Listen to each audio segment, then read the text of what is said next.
Assalamualaikum warahmatullahi wabarakatuh. Yoi teman-teman, perkenalkan nama saya Muhammad Jalamar Mukhtar, NIM A610190076 dari Pendidikan Geografi Angkatan 2019, Fakultas Keguruan dan Ilmu Pendidikan, Universitas Muhammadiyah Surakarta. Untuk memenuhi tugas akhir mata kuliah Geografi Sosial dan Ekonomi yang diampu oleh Dr. Puspita Indrawardani, SPD MSc, saya mau menjelaskan isi dari hasil poster saya mengenai green economy. Sedikit penjelasan tentang green economy.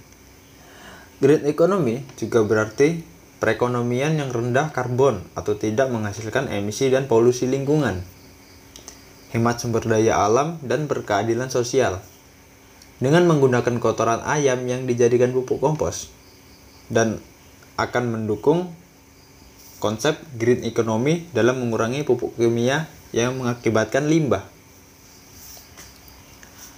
Selanjutnya, untuk memenuhi contoh-contoh real penerapan konsep ekonomi hijau dalam berbagai literatur tentang ekonomi hijau disebutkan paling tidak terdapat ada 11 sektor yang berkaitan dengan ekonomi hijau, yaitu yang pertama pertanian, kedua bangunan, ketiga perkotaan, keempat energi, kelima perikanan, keenam kehutanan, ketujuh industri, industri pengolahan manufacturing,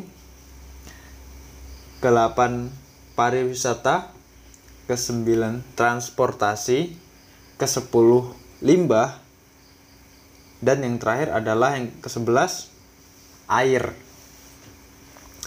Ke-11 sektor ini sangat penting untuk membentuk atau menentukan terjadinya ekonomi hijau di suatu negara.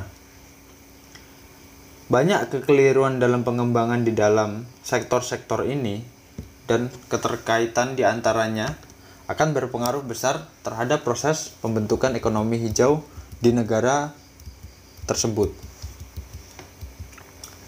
Salah satu sektor yang saya ambil kali ini yaitu pertanian.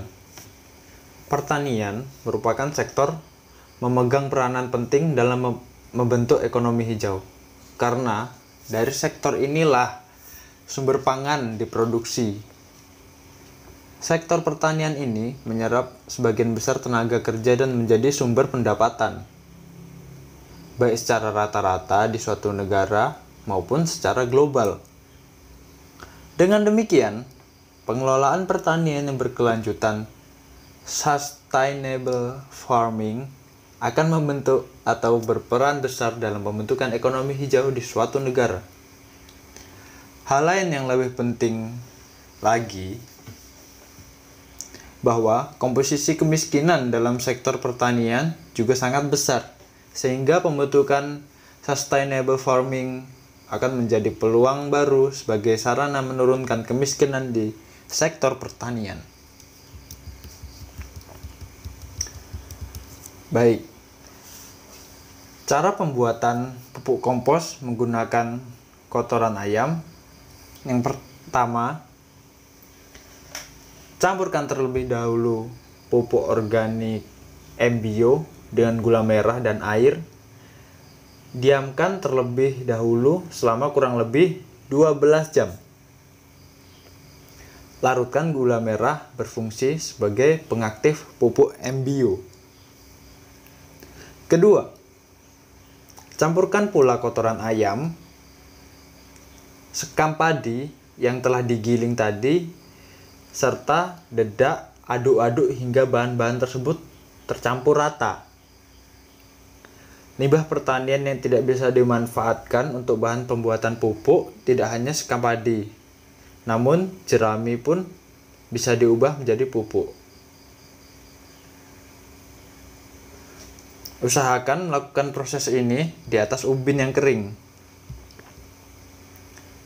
Yang ketiga, siramkan larutan MBio dan gula merah yang akan kita simpan sebelumnya di atas permukaan campuran kotoran ayam dan bahan lainnya. Yang keempat, tutup adonan tersebut dengan menggunakan plastik, terpal, atau karung goni. Proses pengomposan tersebut berlangsung selama 5 hari aja. Yang kelima, aduk-aduk kembali semua bahan hingga rata, tercampur selama 5 jam sekali. Yang keenam, setelah 5 hari, pupuk kompos dan kotoran ayam siap dijadikan pupuk. Kemudian manfaatnya dapat digunakan menggemburkan tanah liat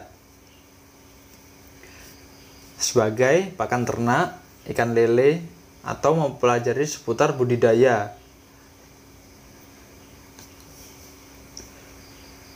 Sebagai campuran bahan pupuk bokhasi seperti pada cara pembentukan pupuk bokhasi padat.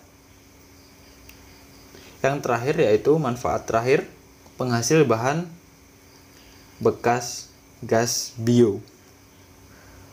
Oke, gitu saja teman-teman.